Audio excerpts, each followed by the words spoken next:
Сегодня на календары четверг, а это значит, что до нас уже завітала Наталья Бибикова. Доброй раницы, Наталья. Доброй раницы, Наталья. Доброй раницы, сябры, доброй раницы, паважаныя тэлегледачы. Калі такое надвор'е спрыяе доўгім прагулкам па гораду, яшчэ больш глыбока ўспрымаеш музыку, тэатр і творы мастацтва. Давайте пойдзем у гэтае падарожжа разам. Тым больш, што сёння ў мяне для вас квіткі на такі прыгожы спектакль. Спектакль пра каханне. Самы час романтыкі для веснавога настрою. Тэатр-студыя кінаакцёра заўтра, 6 красавіка, запрашае на спектакль па п'есе румынскага драматурга Михаила Себастьяна «Безыменная зорка».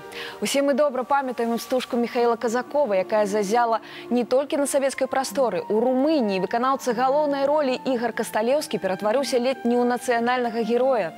Зато ставіць твор на тэатральнай сцэне пасля такога удалага кінапрачытання стала яшчэ больш складана.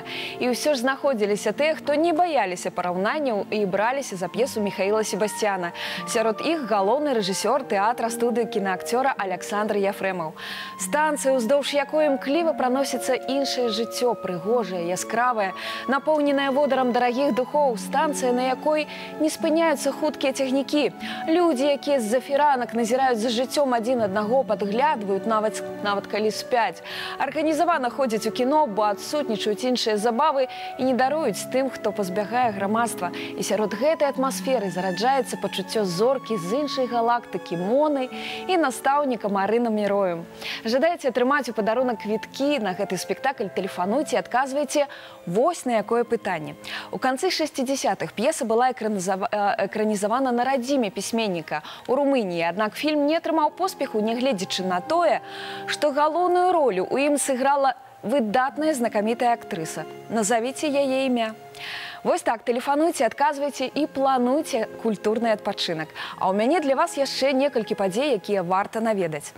19 красавіка о 20-й гадзіне ў чырвоным касцёле святых Сымона і Алены адбудзецца канцэрт мінскага сімфанічнага аркестра «Алімпія класіка» пад кіраўніцтвам дырыжора Михаила Снітко. У праграме прагучаць «Поры года» Антонія Вівальдзі і іншыя творы. Разам з аркестрам у выступе прымуць удзел таленавітыя музыканты, лаўрэат міжнародных конкурсаў, лаўрэат спецыяльнага фонду прэзідэнта Рэспублікі Беларусь па падтрымцы таленавітай моладзі Павел Батян і лаўрэаты міжнародных конкурсаў Кацярына Мішанчук і Нікан Мазаль. Не прапусціце гэтае свята музыкі.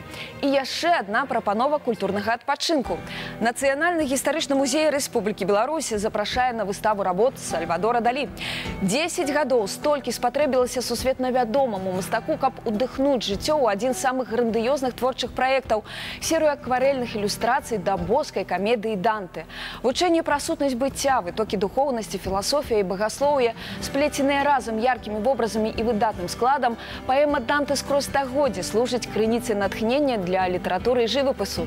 100 работ па адной працы на кожную 1000 радкоў боскай камедыі злучылі ў сабе лёгкасць, бязважкасць вобразаў і глыбіннае разуменне іх сутнасці. Выстава працуе да 29 красавіка. Наведайце, калі ласка, калі вы яшчэ там не былі. Ну а зараз давайте вернемся да гісторыі безыменнай зоркі. Напэўна, у нас уже ёсць званок. Добрай раніцы. Нам наши редакторы говорят, что пакуль нема правильного отказа. Давайте я агучу яшчэ раз пытанне. Гэта гісторыя пра безыменную зорку. А у 60-е гады на радзіме аўтара у Румыніі гэтая п'еса была экранізавана, але яна поспеху не знайшла, нягледзячы на тое, што ў ёй здымалася вельмі знакамітая актрыса. Мы яе ведаем і па аднаму савецкаму фільму, вельмі знакамітаму, і яшчэ яна каханая была жонкай аднаго вядомага спевака савецкага, якога ўсе. Алло, ці ёсць званок? Наташа, я прапаную пачакаць яшчэ некалькі секунд. Ёсць тэлеглядач, які датэлефанаваўся. Давайте. Добрай раніцы. Алло, добрай раніцы. Здравствуйте. Добрай раніцы, як ваше імя? Наталья. Наталья, вельмі прыемна. Вы чулі пытанне? Да, конечно. Так хто ж здымаўся ў першай экранізацыі п'есы «Безыменная зорка»?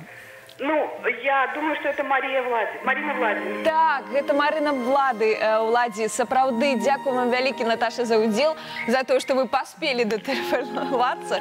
І прыемнага вам адпачынку і прагляду. Заўтра вось вы збіраецеся ў тэатр. Ну добра, мне толькі застаецца пажадаць усім тэлегледачам адпачываць культурна. Дякую, Наталья.